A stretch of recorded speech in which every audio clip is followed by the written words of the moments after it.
اور اب کچھ خبریں تجارتی دنیا سے۔ لاہور ہائی کورٹ نے نئی قائم ہونے والی آٹے کی ملوں کی جانب سے دائر درخواستوں کی سماعت پر فیصلہ سناتے ہوئے نئی ملوں کو گندم کی سپلائی پر پابندی کا نوٹیفیکیشن کالعدم قرار دے دیا۔ لاہور ہائی کورٹ کے جسٹس عامر حسین چٹھا نے عبدالباسط اور دیگر کی درخواست پر 8 صفحات پر مشتمل تحریری فیصلہ جاری کر دیا۔ جسٹس عابد حسین چٹھا نے پنجاب حکومت کے 19 مئی 2022 کے نئے فعال ہونے والے فلاور ملز کو گندم کی سپلائی پر پابندی کے نوٹیفیکیشن کی شق نمبر 7 کو غیر آئینی اور غیر قانونی قرار دیتے ہوئے کہا ہے کہ محکمہ خوراک سے لائسنس یافتہ فلاور ملز پر پابندی بلا جواز ہے۔ وزیراعظم شہباز شریف کی زیر صدارت ملک میں تمباکو کی اسمگلنگ اور ٹیکس چوری کے رجحان کو ختم کرنے کے حوالے سے اعلیٰ سطح کا اجلاس ہوا۔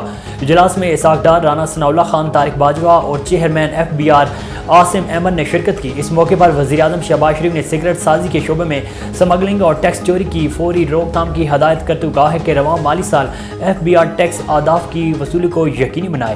وزیراعظم نے مزید لکھا ہے کہ ٹیکس چوروں کو قانون کے کٹہرے میں لایا جائے، جدید ٹیکنالوجی کے استعمال اور بہتر انفورسمنٹ سے ٹیکس وصولی کے نظام کو بہتر بنایا جائے۔ کاروباری ہفتے کے تیسرے روز عالمی مارکیٹ میں سونے کی قیمت میں کمی جبکہ پاکستان میں ریکارڈ اضافہ ہو گیا۔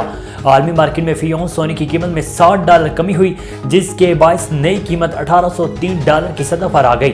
مقامی صرافہ مارکیٹوں میں فی تولہ سونے کی قیمتوں میں $100 کا اضافہ ریکارڈ کیا گیا ہے، جس کے بعد سونے کی نئی قیمت $1,82,800 ہو کر نئی بلند ترین سطح پر آ گئی ہے۔